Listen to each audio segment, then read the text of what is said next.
Welcome to Sideline Vibes, the Minnesota sports show changing the narrative of Minnesota sports fandom. I'm your host, Derek Long. With me is my co-host, producer, and Vanna White, and lover of the St. Paul Saints and triathlons, which we'll learn about his experience in that. Second year in a row, baby. Today, two-time triathlon champ. Finisher. That's your champ in my eyes. Yeah. We'll also have I'm going to call this the Dog Days update. We're going to break down the middle of July in the sports world along with offline vibes. Yes. I love this segment. Where we're going to be talking about our adventures offline in the real world, touching grass. Mm-hmm. You get to see us out in the wild. Yeah, it's great. Not just in the studio. We do have lives outside of this, believe it or not. I love that, yeah. And of course, the state of the state. All right, we're going to start with offline vibes here. Offline vibes is just, well, how it sounds. Us off the air. Yep. We'll still come to we still, tell you what's going on.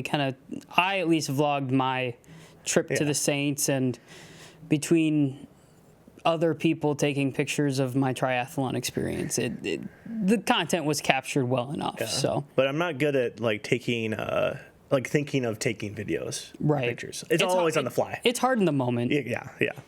I will say though, you captured many of ducks up north where you were. A lot of loons. A lot of ducks. I didn't see a single duck actually. That's crazy because I saw videos of lots of ducks. Lots of loons. All right. Well, Mitch, you start us off here. Okay. You talk about, let's start with the Saints game. You went to the Saints game. We've been hyping it up for a while. Yep. Tell us about your experience overall. So the big thing with the Saints is their mascot's a pig. Is it really? Yes. I did not know that. Yep. And I could look up and tell you why. I can't pull off rip why it's the pigs, but it's a great mascot. That's a great mascot. Just like all minor league mascots. Oh, of course. And the person that is in the pig mascot costume does a fantastic job. They are all over the place. I mean, it was easily 90 degrees and humid, and the corn sweat, as I talk about. The mascot was getting all over the place. Yeah. It was dancing. It was Irish night at the Saints game as well. So a lot of dancing. Irish jig. There was an Irish river dance that was done on the Saints dugout box. Nice. So yeah, I did not get video of that. Someone else did though, but I did not. I was focused on drinking my beer. There you go. Hey, I mean that's the American dream right there. I did. Although you'd think a minor league beer would be less expensive. It's not. I paid $33 for two 20-ounce beers. Are you serious? Yeah. Holy moly. I later found out that you can get a 16-ounce one for $10. Oh. But I didn't know that. That's quite a difference. It's quite the difference. And I was double fisting for the first 3 or 4 innings, so you live and you learn. You live and you learn. So the St. Paul Saints mascot is a pig due to the team's history and the city's nickname. Apparently, St. Paul was once known as Pig's Eye after a French-Canadian fur trapper named Pierre Pig's Eyes Perrant, who lived there in the 1800s and operated a tavern called Pig's Eye, where the Saints moved to St. Paul in 1993. Then they adopted a pig mascot inspired by the city's history and their sister team in Fort Myers that had a successful retriever mascot, which I was able to document. They have an actual pig there. They have a live pig. They were feeding it milk. It was not very active, I think, due to the heat. Yeah. But and also it should be stated in my video, I was unaware of this, but they ended up canceling the game night before, and they ended up doing a doubleheader Friday night or Thursday night. I did see this on social media. They had a volcano and unicorns were. Yes. They had a slight storm move through, so the St. Paul Saints interns were working overtime and made a AI generated picture of volcanoes and storms and flying pigs going and unicorns going everywhere. So they ended up canceling the Wednesday night game, made it a doubleheader. What was the mascot's name again? Do you want the actual pig's name? I want the actual pig and I want the mascots. Is one the child of the mascot? Did the mascot birth a pig? Yes.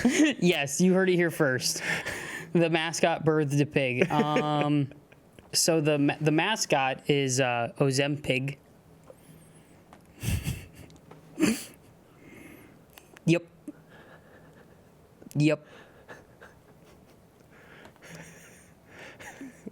Is Ozem its first name? Ozem? No, Ozempig. Ozempig. One word. One name. One name. Mascot. Like Beyonce. Yes. Ozempig. Ozempig. Yep. What a name. Yeah. Is it Ozempic Jr.? Please be. I think so. They just got a new pig for their. This might be the most Minnesota thing, though. So the name of the new mascot or the new. So it's a ball retrieving pig as well. Although I think it was. It retrieves the balls? Yeah. There needs to be a movie about this. So the new ball retrieving pig's name is Squealon Musk, which was voted on by fans. So. Yep. So. It apparently undergoes training, of course, to prepare it for the hard work during every St. Paul Saints home game. So. How do they train him? Extensively, I guess. Yeah. They're. So when the PA announcer made the announcement that they were naming it Squealon Musk, the Lee Adams quickly responded with, "Oh, I suppose you would have liked Mark Zuckerpork better," which is also pretty clever. Yeah. I mean, it's a pig, so you can pretty much play on words however you want. This reminds me of that news blooper. Chris B. Bacon. Yep. Oh my gosh. Yep. Do you have a video of the pig getting the ball? I did not. Oh, dang it. I did not. Well, it was pig in action. It was just drinking milk all night. It's just chugging milk on a 95-degree day. It was.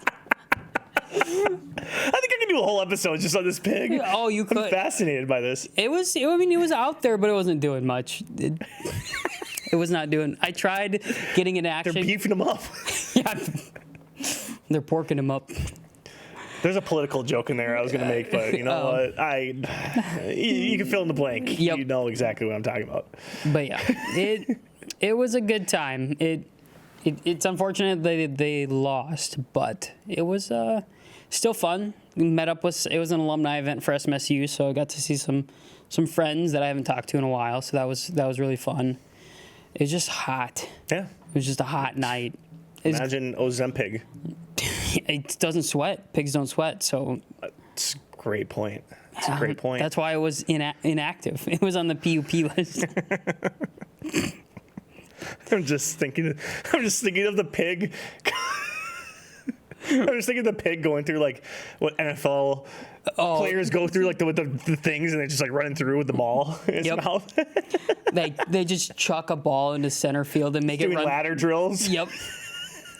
Now I'm picturing the pig doing ladder drills. Woo. But yeah, Derek, we got to get you to a Saints. I gotta meet this pig. What's his name again? Ozempig. Come on the pod. Well, that's the mascot. Shoot. We don't want Elon on the pod, but we do want Ozempig, and I want the real pig to come on the show. Yeah, that would be Squealon Musk. Squealon Musk. Ozempig and Squealon Musk. Come on, the Sideline Vibes. Get on SLV. We're the number one fans. I promise you. No one's talked about you more in the podcast world than us. Yeah. It was a great night. I'll include a little vlog of the whole trip. I was running late, of course, but yeah, we got there. It was a good time. Beers were had. Popcorn was eaten. Did not get peanuts. No nuts. No nuts. What about a freezy? Oh, no, I didn't get a freezy. They probably didn't. It probably would have been like. No, they had freezies. It would have been like $10. Yeah. Not worth it. There's a certain line where freezies aren't worth it. $10 would be. I will say the amount of like food you can get there is crazy. Just like the Twins. Oh yeah, it not as extensive as the Twins, but I mean, Sure. for being a AAA team, it's the leagues above. So, Sure. yeah, You also did a triathlon. I did. How? That was an experience. It's not the first time I've done this triathlon. It's, Oh, really? I wouldn't even. It is a triathlon, but it's definitely a hybrid version Sure. of a triathlon. So it's a mile and a half of kayaking. That's how you start. Holy moly. Which it wouldn't be too bad if it was on a lake, but we were on the Missouri, and there was some pretty strong currents that kept trying to pull me to shore. So I'd have to do like 3 paddles on my right to 1 paddle on my left to just keep my nose straight. Sure. And then, so the way you do it, you push out on this little beach that they have, and then you paddle out, and then you turn around on a buoy, and then you come back in. Sure. So that wasn't too bad. It kicked off at 8 o'clock, and we were about the middle group to get released, because, I mean, there was all ages, like, I think you have to be at least 18 to do it, but 18 all the way up to 65, 70. There were some old people out there killing it. But they would bring, like, their own kayak and their own bike. Oh, so they're like... Well, you had to bring your own bike. They Sure. did not provide bikes, but they did provide kayaks. So, but the old people showed up in their own kayaks, and it was like the super long, super skinny ones that had the rudders on them. So, like, these are like pro... Oh yeah, they take this stuff seriously. Okay. So, first group went out at 8. I think we went around 8 went out around 8:15, 8:30-ish. My kayak time was like 29 minutes, 30 seconds. So Nice. not bad.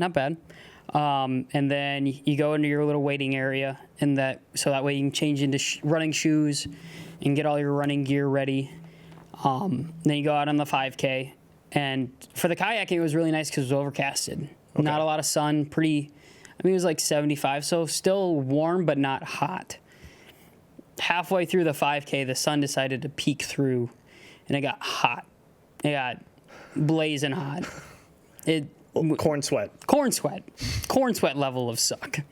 So I think my 5K time was not good. It got worse from last year. I think my 5K time was it was 50 minutes and like 32 seconds or something like that. So then, and they add up your total time includes your waiting period time, because you put a little wristband on your ankle, and then it tracks when you get into the waiting area and when you leave again. Oh, that's So fun. it breaks down what your times are per each event, but also like how much time you're waiting in the waiting area. So I waited about 5-10 minutes for the rest of my group to get back so that we could all leave and do the bike together, because we did it on e-bikes, which some people may or may not think that that's not okay. It's more than I did. It was nice having the e-bike, because I would probably be a DNF if I didn't have an e-bike. How many miles on the bike again? 13. 13? Holy. And so moly. it's on the Nebraska side of the Missouri, and we did the run in the bike, or the run in the kayak on the Wygon Beach, which if you want to go look that up, go for it. Yeah, this means nothing to me. Leaving the Wygon Beach and getting back to Crofton, Nebraska, the amount of hills and the elevation that these hills are at. There's at least 6 hills that are just... That's where all the hills in Nebraska are. Yes, it's terrible. There was one hill I had to turn it on full power and just still like pedal like a madman, because it wasn't gonna... If I didn't, I was gonna have to get off the bike and walk it, because it was so bad. It was a little funny when you just ride past the people who don't have e-bikes, and they're just sadly walking their bike, and you just zoom right past. Oh, that had to be... They're probably like, these e-bikers. Yeah. These cheaters. Yep. It's really funny because my mom did the triathlon with me, and she had a basket on the back of her bike to carry stuff. Oh. And it just... When you imagine a bike during a triathlon, you don't imagine one with a basket. Like a Tour de France bike. And some people did have those, like super skinny tires, locked in pedals, and all the whole get up. But yeah, we did not do that. We just e-biked it, because That's what we were doing. Nice.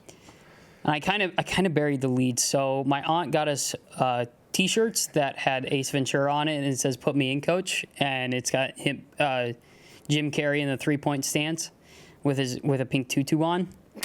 And we also had the pink tutu on. Oh yes, I love that. Yes. So the entire triathlon, people were like, "Oh my God, that's so funny! That's so amazing!" So we got some pretty awesome pictures, a few videos of us riding by on the bikes, and it was a good time. 2 hours and 44 minutes. That was my. That's impressive.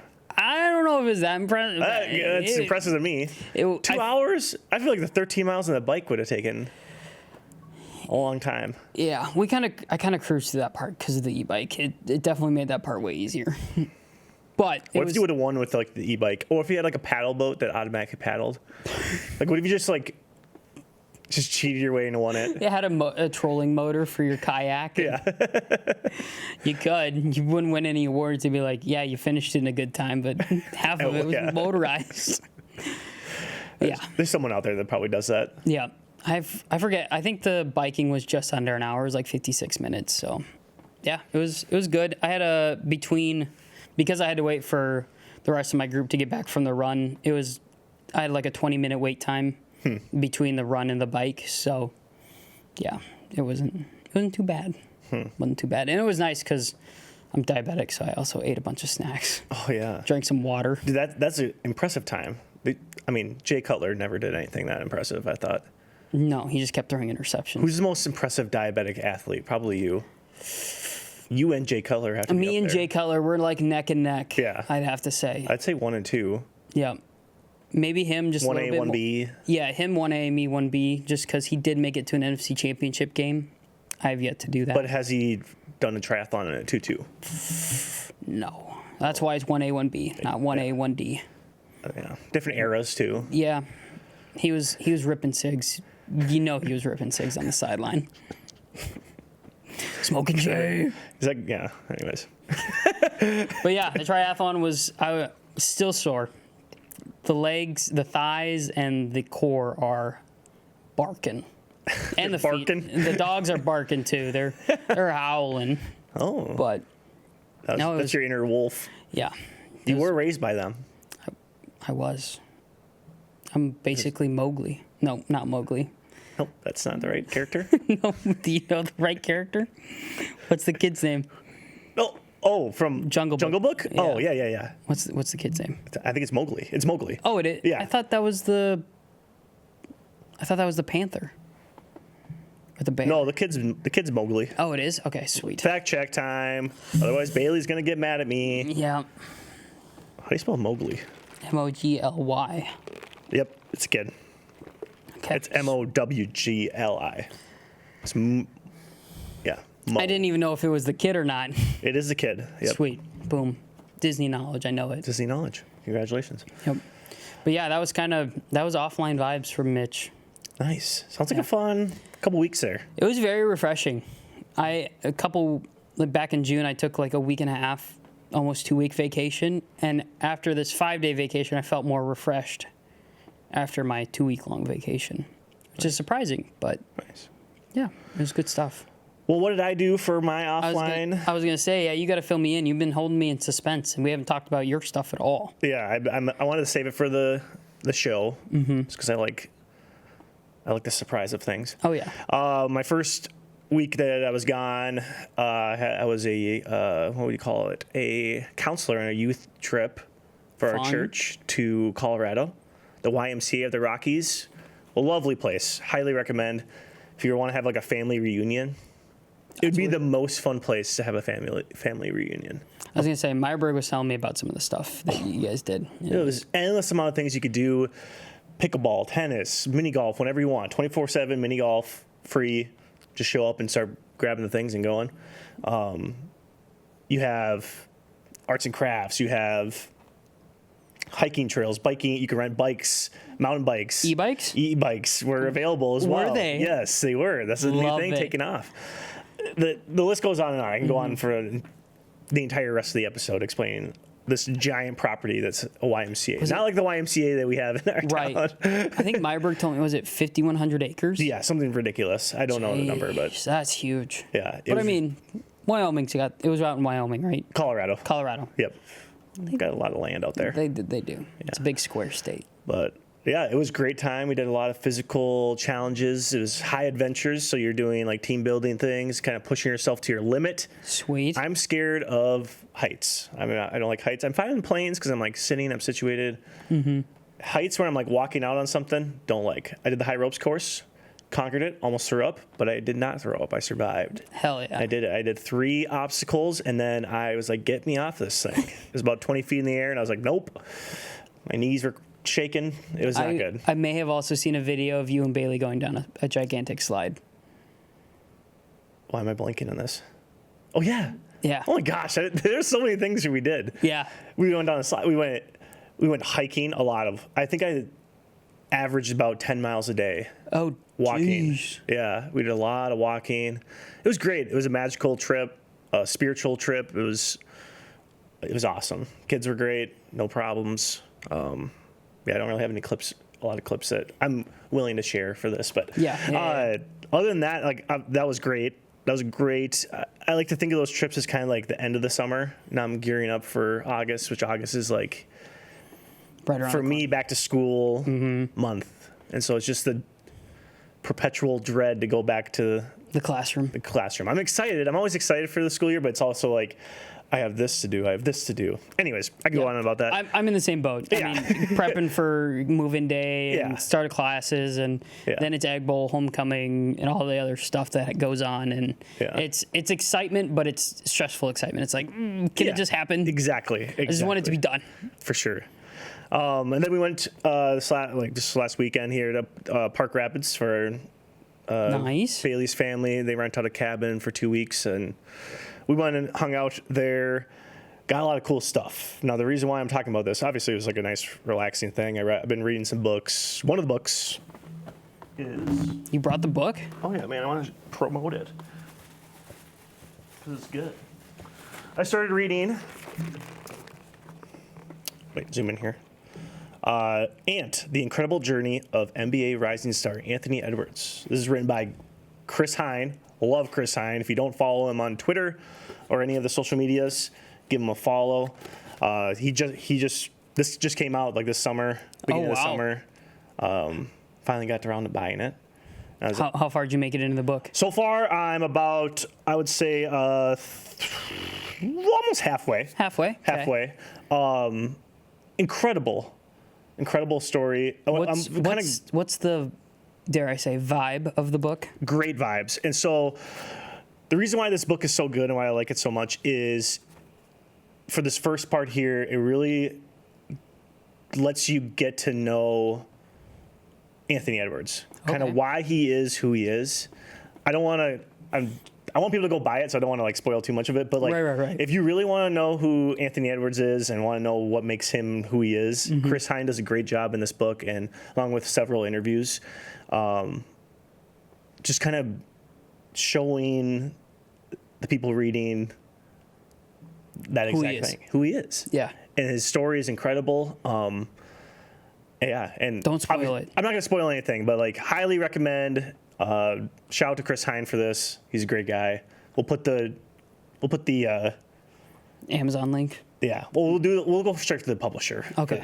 We want to give the publisher a little more. action. I'm trying to I'm not really a big box, but it doesn't matter either way. I'm sure he's fine. Yeah. Fine either way. Go to your local bookstore. You can buy it. Go to your library. Marshall Public Library. But you probably want to buy it. You definitely want to buy it. Yeah. Support Chris, because I'm guessing he's going to probably work on when his career is over as well, because this is kind of just like first couple years of his career. Mm-hmm. Hopefully he plays 20 years and he'd be able to write 4 books. Yeah, get 10 NBA championships. That'd be insane. Yeah. So anyways, awesome book. I've been working on that. I've also been reading Dune. Like from Dune. the movie? Yeah, the movie Dune. Okay. I wanted to read the books, and so I started reading the first one. Have you seen the movie? I've seen the first 2 movies. Okay, how does it compare to the movie?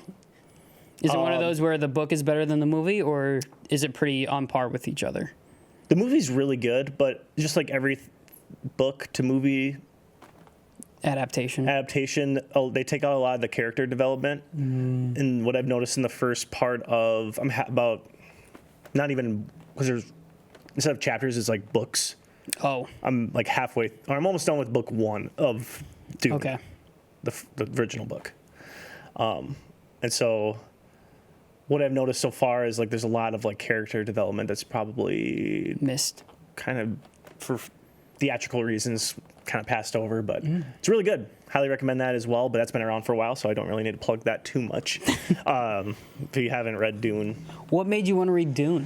What inspired that book choice? Because obviously there's a bunch of other book to movie adaptations that have been done. Yeah, I think I was interested because it was kind of like the first like sci-fi, really big sci-fi. It kind of set the tone for a lot of those kind of movies and shows and books and stuff. And I'd watching the movies and made me want to read it because I didn't really know much about the story until I started watching the movies. I'm like, oh, there's a book. There's a bunch of books about this. I need to dive into that. Yeah. Whereas Harry Potter, I kind of read the books before the movie started to come out, and so kind of like went.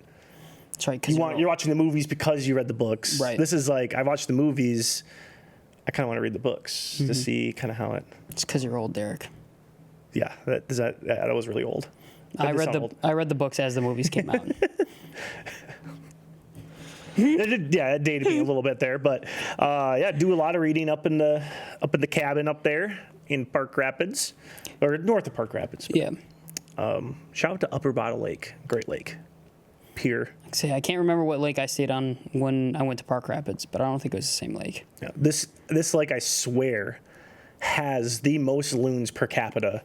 Really? Easily. I've never seen more loons before in my life. Man, it's duck great. hunters must love it there. You can't hunt those. We're not in South Dakota. I was going to say something really derogatory about South Dakota people, but I'm not going to because I have a lot of South Dakota friends and fans. Yeah. Just kidding. No, I don't. Are we big in South Dakota? I didn't even know. We might be bigger in South Dakota than we are in Minnesota. Well, I do give South Dakota fun facts every episode. You do, yeah. But yeah. Huh. But yeah, a lot of loons. Here's some other. I also went to an antique store that was in Dorset, Minnesota. If you don't know where that is, go to that town. Best town in Minnesota, probably. Anyways, antique store, great stuff. I wish I remembered the name of it so I can give this lovely lady a shout out. But I found some awesome stuff. And it was pertinent because it was related to our last episode. So, last episode we talked about our Vibes guys. Mm-hmm. And I found in the antique store, this is the only copy that they had of like a magazine in the whole store. And it's a Minnesota Twins, like when you go to the game, you can get the magazine. Yeah. Minnesota Twins, Jock Jones cover. Heck yeah. Talking about, and there's like a story about the art of becoming Jock. Okay. On and off the field. Like a story about him. And I haven't really read the story yet because I was saving it for later. Well, you got to finish your book. Yeah, there's a lot of books I'm going to read. So, anyways, I just thought it was cool. So I got that for a little keepsake. And then I also found a Homer hanky from the last World Series that we won. Go. So this could have been from Game 7, could have been from Game 1, Game whatever. Yeah. The Magic is back in 1991. So I'm going to definitely frame this, add this to the memorabilia that I have, because I'm starting to get into all that. Yeah. So I'm getting older. I want to have some keepsakes. So, yeah. That was the haul. I also got a cowboy hat, like a 10-gallon cowboy hat that's corduroy. Okay. Yeah. So I can't wait to wear that. Some of my outfits I'm going to be wearing to some weddings coming up. You're going to wear it to a wedding? Yeah, we have one out in Montana, so I might wear it, not to the wedding, maybe I'll wear it after or the day before. No, I think you should wear it to the ceremony. That might be a really not a good idea. Get in the photographer's way. You're just covering the bride with your 10-gallon hat. That would be something that I would accidentally do, but I don't think I could wear it for the wedding. No. I don't think it does match the attire, though. Let me ask you this. If you're going to be wearing a cowboy hat and you're going out to Wyoming for a wedding, please tell Montana. Sorry. You keep wanting me to go to Wyoming. I will be out. We're going to drive out there. So, yeah. Anyways, please tell me you're wearing a bolo tie. if I can find a bolo tie, I'm going to wear it for the groom's supper. Okay. I'll do an outfit. Yeah, I'll post it on Sideline Vibes Instagram. Yeah. Give that a follow. Outfit check. yeah, we'll do a fit check. Just because in high school I did a lot of debate, and my first suit that I wore for like 3 years, it was a black pinstripe suit with like silver pinstripes on it. Sure. And it made me look like the biggest oil baron you've ever seen. I can imagine that. So everyone always told me, like, Mitch, you gotta wear a bolo tie. You gotta wear a bolo tie with this suit. It's just required. And I never did. So please wear a bolo tie. I'm gonna give it a go. I've only seen bolo ties in the wild like 3 times. In the wild. Well, just out and about at weddings and sure. stuff or events. It'd be the time to do it. I have another wedding in South Dakota that I'm not in. You could pull it off. They would the one that's in September. Another family wedding in South Dakota. They would love it. I think both weddings. They're from the same type, Same family. family tree. Gotcha. Out in South Dakota. So yeah. South Dakota weddings are fun. Well, are you ready for the state of the state? State of the state. We're gonna do this. I'm gonna call this the Dog Days update. So we were gone for a while. So this is like kind of a big July Recap. Yeah. And during this time, it was kind of like middle of July to end of July. I noticed that all the leagues that we've covered that are in season right now all had like their all-star breaks around the same time. So we'll call it the Dog. It's just the middle of, there was really nothing going on. Right. Besides all-star stuff. There's a lot to cover with that. This is July 28th when we're recording this. Yep. I should probably say that before. Yeah. Just so we can timestamp it. So if we say anything that's outdated by the time outdated or it's like, what are you talking about? yeah, like, wait, they did this. Buxton was traded 2 days ago. Yeah, exactly. So hopefully we get well, anyways. Buxton was not traded 2 days ago. He was not. If he got traded, that would... I'd cry. I'd be like, all right, well, I'm taking a month off of Sideline Vibes. Yeah, I need morning. I don't know if I could do bare necessities, which is our first... that was a good segue. Wow. Bare necessities, Twins update. Oh boy. Yeah, it's been about as on par since we last left off. They're 50-55. They're 10 games back in the AL Central, 9-12 in July. We lost the series against the Colorado Rockies, who are purposely trying to lose games. Yep. That's bad. But we did get a couple games against LA. Yes, but we didn't win that series either. No, but we get games against LA. True. We don't need to win that series. Yeah, that's a win. Any win is worth like 3 wins against them. Yeah, it just sucks. We lost to the Rockies, which is like 5 games.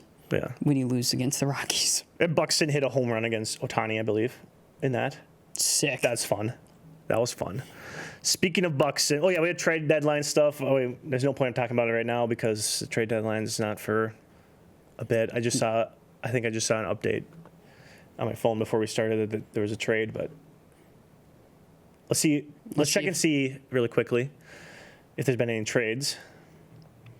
But there's no point of diving into a bunch of it while it's happening. So the Tigers acquired pitchers Chris Paddock, Randy Dellenbach from the Twins for first baseman, center prospect Enrique Jimenez.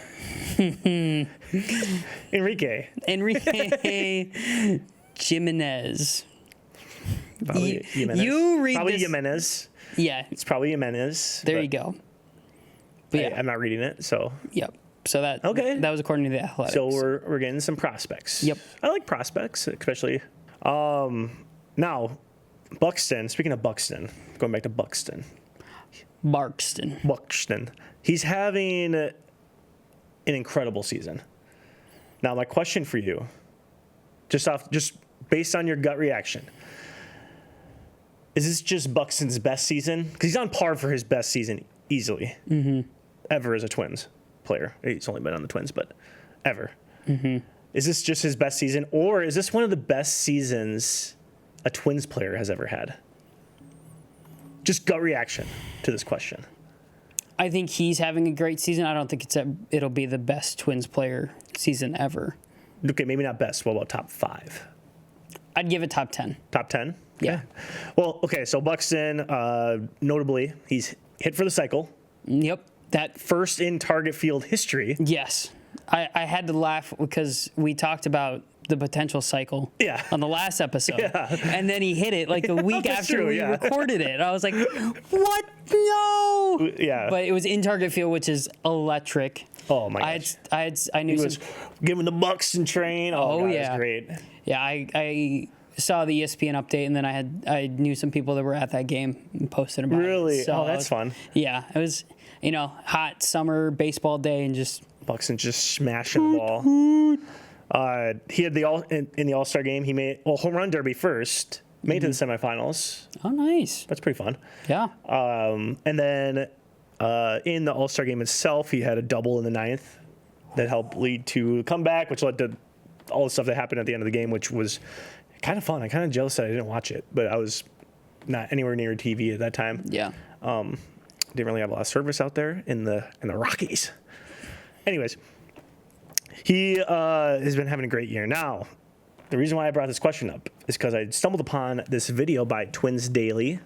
Check them out. They got great stuff over there, Twins Daily. Mm-hmm. Have you heard of them? I have not. I need to go follow them so I can stay up to date. I can't remember who did the video. I'm so bad with names. I'm sorry.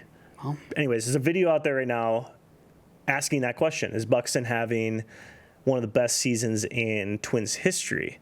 And so breaking down some of the stats, I know we're not a huge, we're kind of like, we're not anti-stats, but we're just kind of like, what's the vibe of the player? Yeah, we don't really dive too deep into like analytical stuff. No. That much. We just kind of break down X's and O's and anyways, here's baseball, but baseball's huge with stats. Yeah. Yeah. So you got to talk, when you talk baseball, you got to talk a little stats. You got to, especially with all the history of the sport, and it's kind of really the only way to like compare players. Yeah. 100%.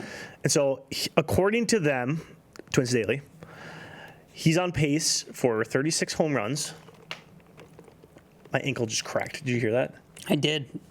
It was so excited. My ankle was so excited that about 36 home runs, which would be 15th all time for the Twins. Oh, wow. Who are the other 14 ahead? I don't know. I'm just going on the video. I didn't look any of that up. That's not my job. That's for Twins Daily.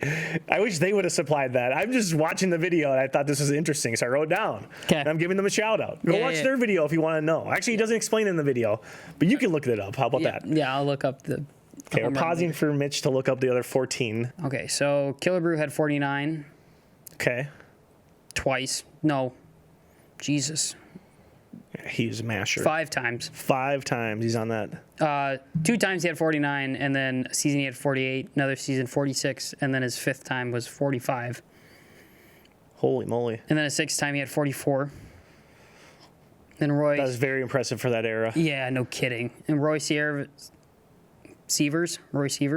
had 42. Dozier had 42. I remember that season. Yeah, it was a good 2016, great season. Killebrew had another 42 home run season. Nelson Cruz had 41.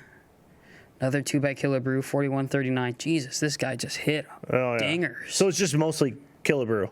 Yeah. On this top 10 list. Do they just they must just keep... Yeah. Buxton, where are you? Well, he's not on the... He won't be on the list yet. He won't be there yet. Because he's on pace. Interesting. Yeah, to be on pace. That's a league company. Yeah, to get... I mean, if he got 36, he'd be tied at 15th with Kepler. Who... Kepler? Okay. He got 36 in 2019. So... What? Like, I remember him having like a good year. I just don't remember it being like that good. That's interesting. We just talked about him on this last episode. Yeah. Yeah. Wow. That actually was interesting. I'm glad you looked that up. Yeah. I can be helpful sometimes. He'd also be on pace for 108 runs, 27th. You don't need to look that up. We don't need to name all the 20. 95 RBIs. He'd be 79th all time for the Twins, and then 29 stolen bases. But they think that he's going to try to push for that elusive 30-30 club, 30 home runs, 30 stolen bases. So that might be, he might be pushing for some extra solo bases there at the end of the year. So he might get to that 30, but he's on pace as of at least a couple days ago. Yep. For these, Would you call that a baseball double-double? That's pretty impressive because it's kind of like an elusive. It's a very like Hard thing to get. yeah. They're like usually you're either a power hitter or you're a speedy guy. Yeah, Like to have both is pretty impressive. And now we're not even talking like defensive Because stuff. He's incredible fielder. I was going to say Buxton's pretty good at what he does. Yeah. His fielding, like this, it's hard to put stats onto how Has he gotten a Incredible. golden glove? he's won one. Okay. He's won one Golden Glove. Okay. I mean, he's a hell of a center fielder. Dozier won Gold Glove the same year, second base. It's kind of fun. I missed. But yeah, that's pretty good stats. Good yeah. company. Like he's pretty much, it would be top 100 seasons What I would give. stats, but all those combined is what we're talking about here. Right. Because the argument that Twins Daily was making is, or the question they proposed is This is one of the best seasons ever. by a Twins player. Yeah. And this leads to all this combined stats leads to this stat called wins above replacement. Now it's a big formula. Yep. Wins above replacement. I don't need to bore you with all that explanation. Look it up if you don't know what that is. But the higher the number, you obviously want to have a higher number. And it would be on pace 7. So his wins above replacement 7. Damn. So he contributes to 7 wins. Yeah. Anyways, that would be 10th all time in Twins history. And so that's kind of a very exclusive club, which would be guys like Rod Carew, Kirby Puckett, Joe Mauer, Tony Oliva. That's just in the modern era. These are like all-time Twins players. Yep. So this season, he's on pace statistically to be in that like top 10 Yeah. at least. But this doesn't count the fielding aspect of it, and which is kind of what Twins Daily was trying to kind of also highlight there. But it's kind of hard to do that. He's an incredible fielder. Him versus Torrey Hunter fielding though. Buxton gets he's faster, so he gets some more balls. But I just remember Torrey Hunter making so many incredible catches that I was like, I don't know. Anyways, that's a conversation for a different time. But I don't know. This could be one of the best seasons in Twins history. And it's, on a team that's below par. It's something for fans to kind of lock in on. That's the reason why I wanted to bring this up is Find the positive in the not so great exactly win-loss category. The worst thing that you're going to be watching and keeping track of is this awesome Buxton season from an awesome player who's a lot of fun to watch and a great guy. And wants to be a Twins player for life, which is rare. Most people want to leave the Twins because, not to be a hater, but the Twins is kind of a small market team. Yes, especially now, and it's not going very well. And I would say this is like the lowest morale that we've had in a long time for Twins fandom. Oh yeah, because I feel like even when we weren't as good as we were a couple years ago, or two years ago when we won a playoff, the fans at least showed up and they loved the team. I was going to say, I've seen a lot of videos of just empty target field. Yeah. Like when you watched games in the Metrodome, oh my gosh. The crowd was there for everything. Yeah. Great fan base. But and we've always been pretty much like, decent year. Lost to the Yankees, of course. Yep. But, this is not good vibes. Not good vibes, but sell the team. No. Anyways, something to look forward to, Buxton. Yep. Now, you ready for some Loon talk here? Yes. Minnesota United Loons Wonder Ball. I got a surprise for you. Another surprise. This is another get that I got. Okay. No. We got our very own. Is that a Loon call? A Loon call. No way. Yes. I bought this for way too much money at one of the stores. It has various loon calls. Oh, of course. You have the whale, tremolo. I don't think that's how you say it. The yodel. Can we hear the yodel? And the hoot, chick. I'm just going to do the traditional whale. Okay. I'm going to give it a go. This is the first time I've played this. I should have practiced before. That sounds like a kazoo. Sorry. Let me get my instructions out. Oh, you had your instructions in your pocket? I did, yeah. Okay. All right, you got the instructions. You might need to read this for me. I'm going to try the whale. Loons use this call to interact with other loons, locate a lost chick or mate. Okay. There are 3 variations of this call. So there's like the 1, 2 second. Anyways, I'm supposed to, for breath, I'm supposed to do a soft, steady pressure similar to a sigh. Like that. Drop off slightly at the end of the call. Okay, I'm gonna try that with 1. I have to be on, there's notches here. I don't know if you can see this. There's notches here that you kind of are supposed to go like this. I'm gonna keep it at 1 and just give it a nice whirl.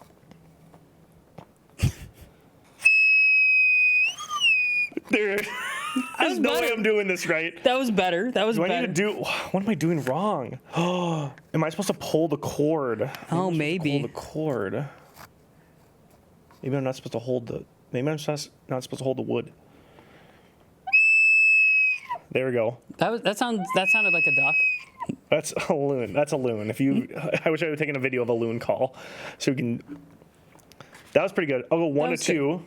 I think I just pull this. Oh, it goes back. I don't know if I'm supposed to touch this. I should have read the instructions before this. No, we like this live learning. Live learning. Live learning with D-Long.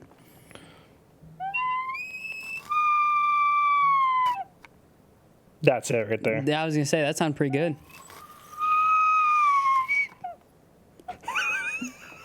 Your first one was better. First one was better. Okay, here we go.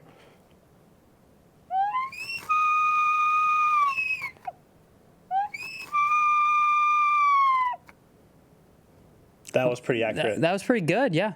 Should I try a tremolo? That's not how you say it. Tremolo? Tremolo. Also referred to as a laugh. This multi-purpose call can indicate alarm, annoyance, or greeting. I definitely heard this when I got attacked by a loon. Me and my cousin. You got attacked by a loon? Did I tell this story? I told a little bit of it. My cousin and I were riding this like raft thing. I definitely told this on the pod. Oh, okay. We got attacked by a mother loon. Definitely heard this one. Should I try yodel? Signature call. Yep. 1 to 2, and then I pause. 2 seconds with a half-second pause for each phase. Start soft and steady, gradually increasing pressure to position 2. Maintain high. Oh, I was kind of doing that already. Okay, ready? We're doing a. We're gonna get out of this recording. There's just gonna be a bunch of loons standing outside the studio. Yeah, we're going 1 to 2. Okay.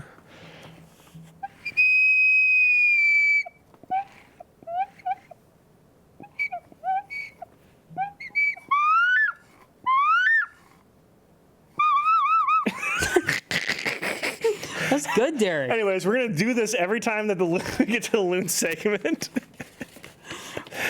Well, to loon talk, to Wonderball. I'm going to get out the loon call. Whoa, my word. Do you want to?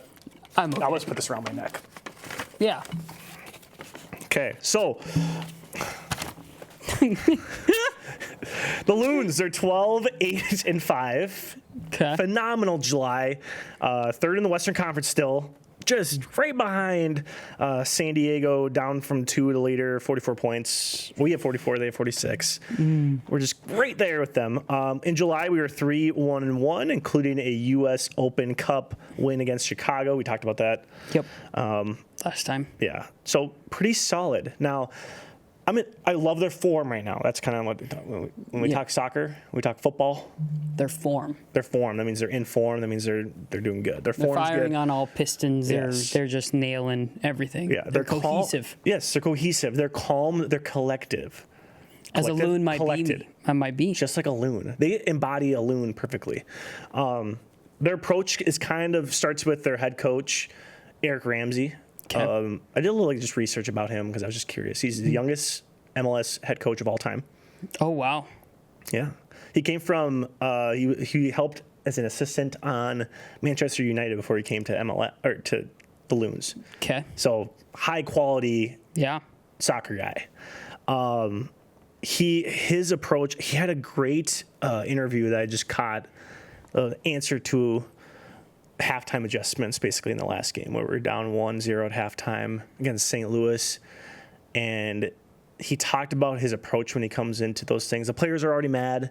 Coaches are probably mad. There's no sense of spending that time, wasting that energy in halftime, ripping the team about whatever. They already know. They're professionals. Yeah. It's all about staying calm, staying collected, trying to figure out X's and O's, Y's, what we need to what to improve on, what to get better at, yeah. They came out and they ended up winning 2-1 in that game. And so, dang. Yeah, it was impressive stuff. So it's something to keep an eye on. He's got something good going there. I don't know how long the Loons are going to be able to hold on to him because he's pretty talented coach. Pretty talented coach from what I gathered. His set pieces, we talked about that on an article with The Guardian. They highlighted how the Loons are the most aggressive set piece team in the world. So this is including Premier League. This is including all of the overseas leagues. I'm pulling up an article from this, and we could put the link in it. I don't know if you want to. You can check it. Type in Loon set pieces article on Google, and you'll find it pretty easily. But they are clearly the outlier in set pieces. So they do two things, and one of them, I'm just going to read from this. Okay, go for it. Even though they are chucking more balls into the box than any other Major League Soccer side, that's when they take it from the sideline, they throw it into the goalie box. Yep. With our long throwers we have. Long throws might not be the Loons' most distinctive set piece routine. They've also borrowed a page from Sean, I hope I'm saying this right, Dyche's, D-Y-C-H-E. I don't know who that is. I'm just learning about soccer stuff, so don't roast me in the comments. Playbook by bringing their goalkeeper up to wallop free kicks into the opposition's box from around the halfway line. Oh, wow. Where almost any other team would tap the ball sideways to resume ordinary midfield possession. So we're bringing our goalie St. Clair up. I've seen this when I've been watching the games. I'm pretty dialed into Loons right now. Yeah. And he just drills it in the box. And so it's like almost like you're throwing it. Like it's a super nice option to have. Super risky, right? Obviously. Because then your goalie's got to get all the way back there. Yeah, but he's athletic enough to do that, and he's a really good goaltender. So it's good strategy. But if you look up this article, you'll see the graph. It's like all the teams in the whole world are scattered in this scatter plot, and then there's the Loons way up here for like outlier for throw-ins into the box, and then kicks, those style of kicks into the box. Okay. We're just dominating that. And so that kind of goes with Ramsey's approach, I think, to how he leads this team, and then almost like an analytical approach. It's kind of interesting, and that puts him in a good spot. Huh? Good stuff. Yeah.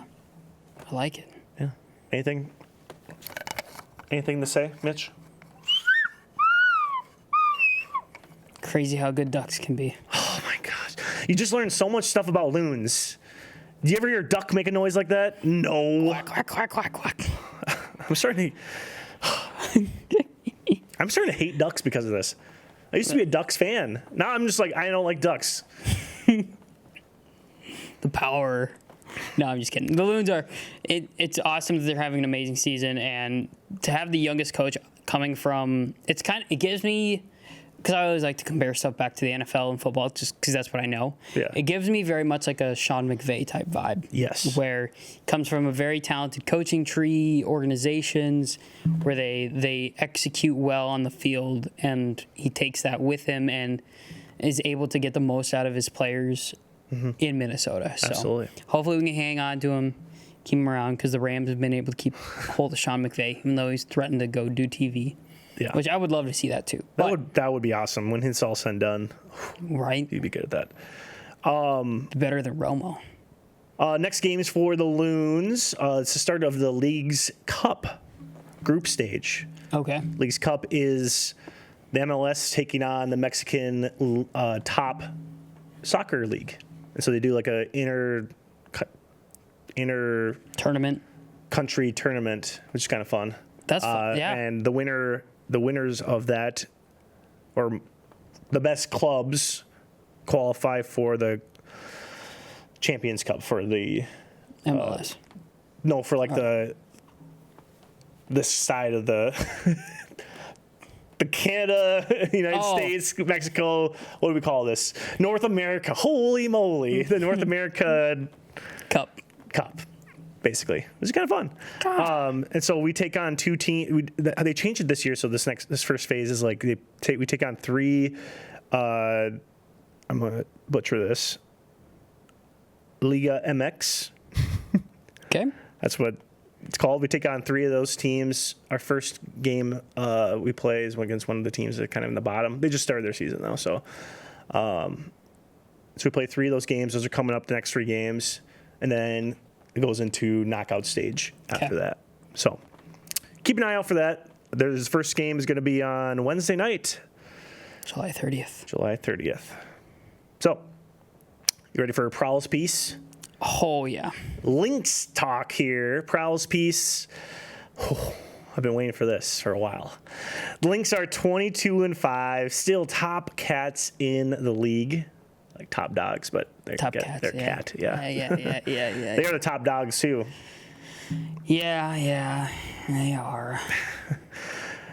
We'll start with the All-Star game recap. The face of the league battle between Fee and Clark. It worked out perfectly that Fee was going against Team Fee versus Team Clark. It's like, this is perfect for Sideline Vibes narrative that we've been talking about, the face of the league battle. And who won that? Yeah, Team Fee. Team Fee not only won it, dominated it. Yeah, they did. Dominated it. And not a good look for Team Clark. It was not a good look for Team Clark, both on the court and off the court. We don't need to get into a lot of that because I don't really understand all the... I don't either. Actually, I want to make a statement about this because I've gathered enough information about the whole thing. They wore shirts that said, pay us what you owe us. Mm-hmm. Controversial. A lot of people were talking about it. My take on the people talking about it, gut reaction, very, very negative. What's the word? Almost ill-informed. Just classic guy who thinks he's too good for watching women's sports dialogue. Okay. It's like, you guys, WNBA hasn't made a profit. Oh, why would they pay you? Oh, it's like, you don't even understand. Yeah.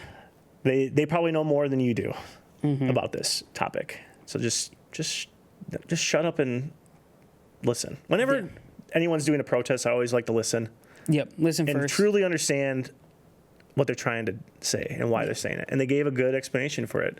And I think what was misunderstood is like it all goes off of the percentage of salary compared to like the income the league makes. Not to bore, you can look all this stuff up. They make one of the lowest out of any of the professional sports percentage-wise, and they just want an equal percentage, just like the other teams, professional sports leagues do, and they're in their moment right now. Yeah, and they absolutely should. Yeah, I'm always for that kind of stuff. Yeah, and if you aren't, then why are you? I'm looking at you, people. Why are you cheering on these billionaires? Anyways, this is a whole different conversation. I'm getting too deep. But, like, why are you cheering for the billionaires? Don't you want, like, the players to...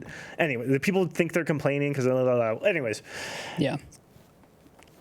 There was a lot of drama between some of the players and Clark and their, like, representatives. They didn't really want... There's words coming out that they didn't really want to wear the shirts or something like that. So they're I thought I saw pictures of Clark wearing the shirt. She was wearing the shirt. And so... But there was, like, some meeting... I don't know. It's all... I don't want to get too much into the... I did see a presser where... It didn't look good for Clark. Yeah. Yeah, but she still wore the shirt. She still wore. So it's kind of like, maybe she just didn't... Whatever. Maybe she got educated on it. There you go. So I'm not going to hold that too much against her, but it did not look good off the court. But on the court, it looked even worse. Yeah. They got stomped by Team Fee. They ran circles around them. I know it's an all-star game, but they took it very seriously. They played really hard. For the most part. Yeah. That's unfortunate because that's the first time they met up, Clark being out, can't really compare that. Yeah. And then second time. We dubbed this the face of the league battle. And yeah, I know. Hopefully in the playoffs they meet up, and then I still feel like the Fever aren't going to be able to hold it because the Lynx are really good. They're so good. They're solid. Yeah. Now, coming out of this, so I was thinking, okay, Fee won the face of the league, but I think there's there's a new face of the league Oh, really? people, and it's the Stud Buds.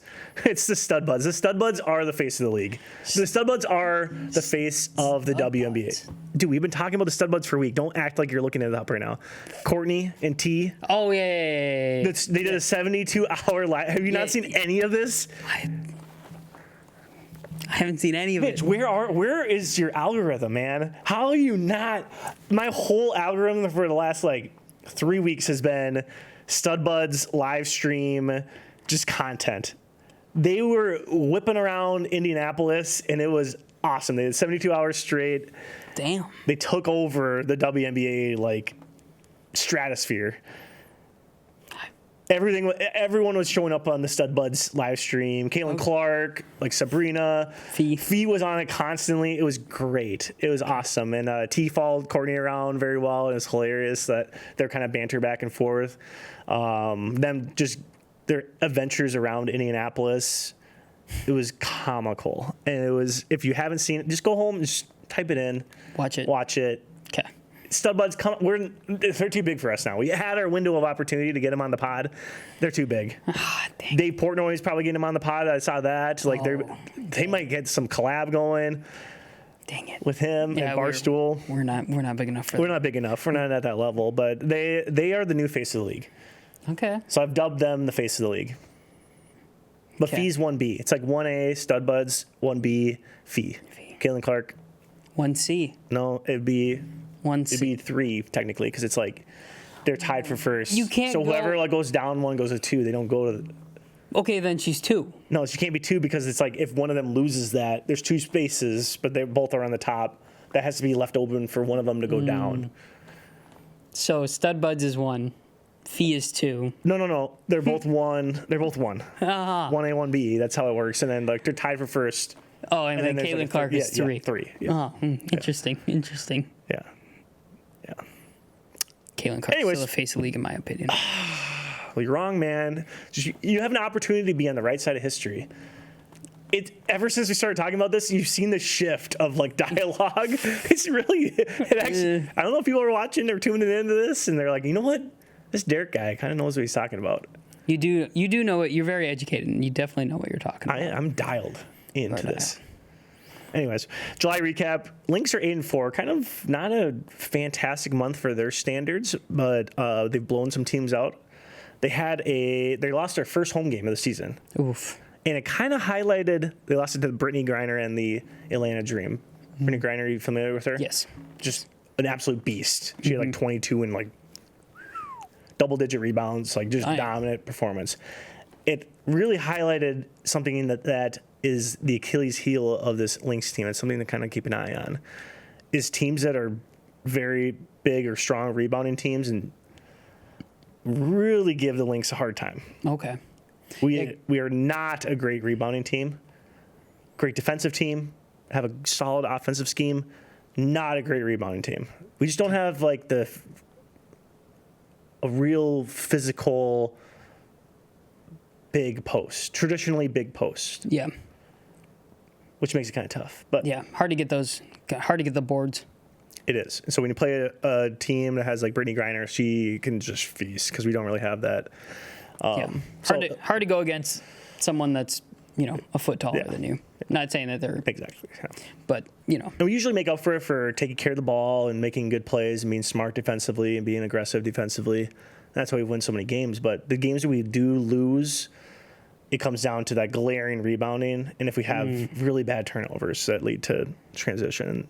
And I think every loss has kind of been like that. So it's good it's happening now. Yep, not in the playoffs. Not in the playoffs. So yeah, just some kinks to, and I'm sure there's a focus for them. And yeah, not every team's perfect either. No, there's always gonna be flaws. Right. And that's just the one glaring flaw that I see. Yeah. And unfortunately, I don't know. Is there a way that the Lynx can get better at rebounding? It's kind of yeah, there's ways. I think schematically, what often gets overlooked, here's a little coaching up for you here. Okay. What often gets overlooked in rebounding is that a lot of the rebounding, when you're as a casual fan, you're watching it, you're like, Gobert, for example. Why doesn't he get more rebounds? He needs to get more rebounds.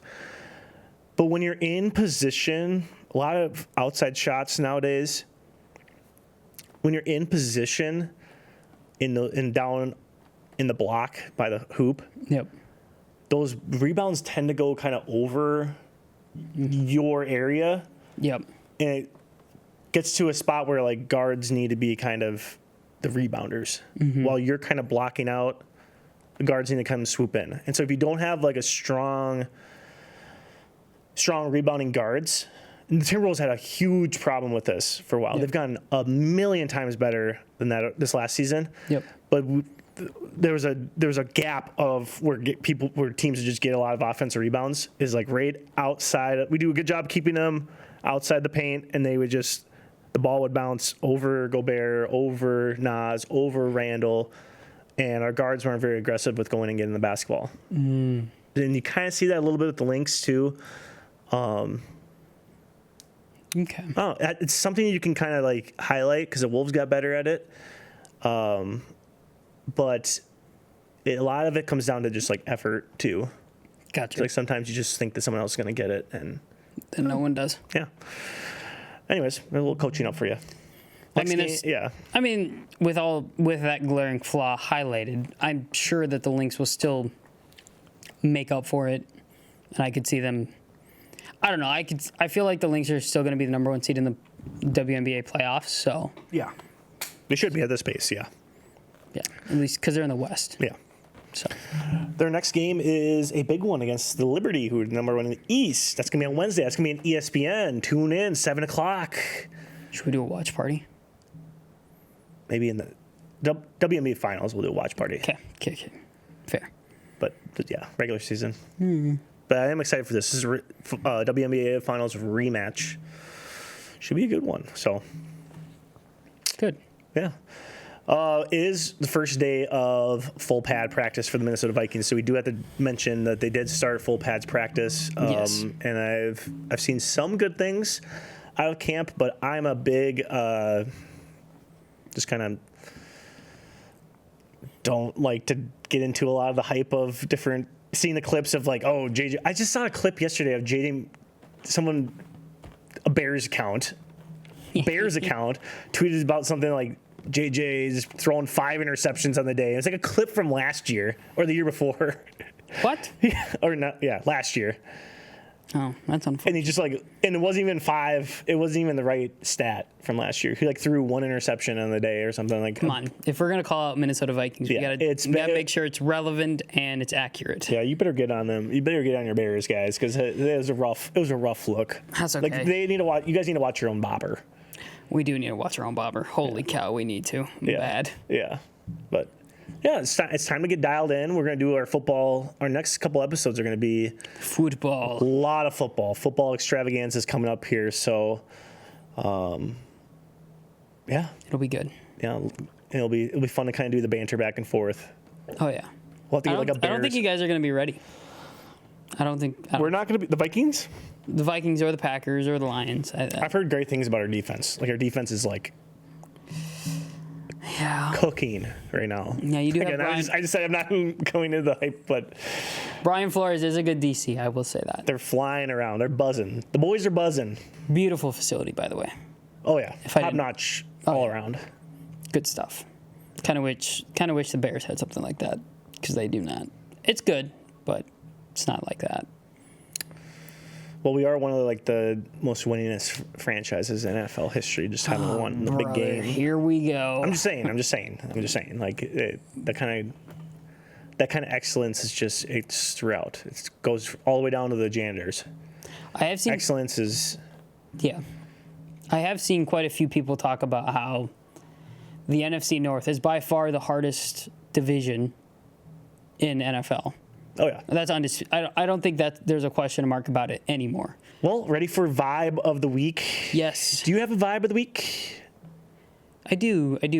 Finishing triathlon was definitely a vibe of the week. It sucked a lot during it, but like I said earlier, it was getting the Bloody Mary afterwards and just chilling, having a few drinks, having a good chicken sandwich and some chicken sammy and pasta salad, macaroni salad. Is nothing is better than eating carbs after you do a triathlon. I'll say that much. You're starving. Can't imagine. Just give me the food. Like Michael Scott just. Yep. But before he did it before the race, you're just doing that after. Yeah. The proper way. The proper way. Yeah.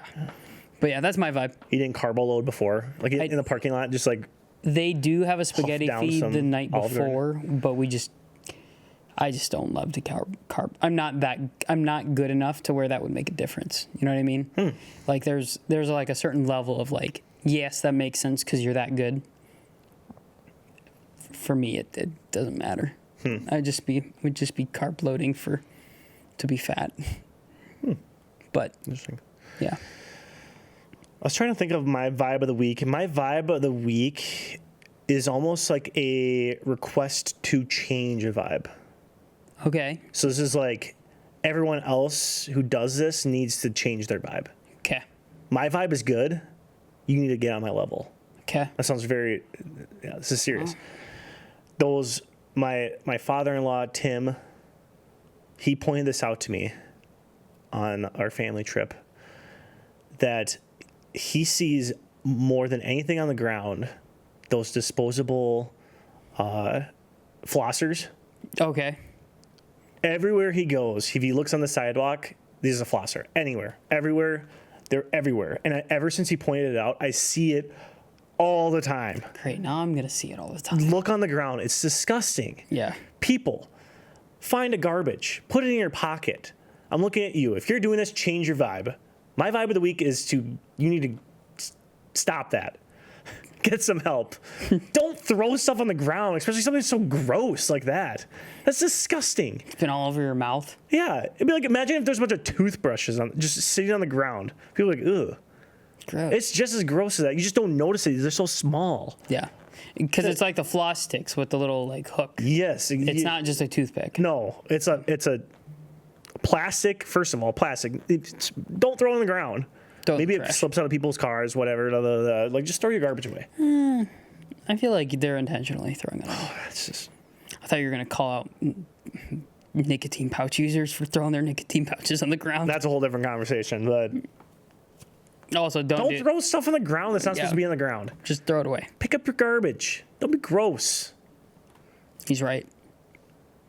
You're right. It could get in the loons area. It could. And then what? And then they'll do this. And they won't make a sound because they're choking. Because they're choking. On a toothpick. Yeah, so stop it. Save the loons. Hashtag save the loons. Well, that's all we have here for today. Yeah, we got anything else? Nope. No? It's a good vibe. Good vibe. Good catching up. Mm-hmm. Well, we learned a lot today. We did. Wow. Good off. Was it offline? Offline vibe? Offline. Yeah. We do stuff outside the studio. Yeah. It's good. Yeah. We do. Yeah. We touch grass. We go outside. Yeah. We do stuff. Yeah. Awesome. Well, anyways, till next time, Sideline Vibes. See ya. All right. That's a wrap. That'll do it.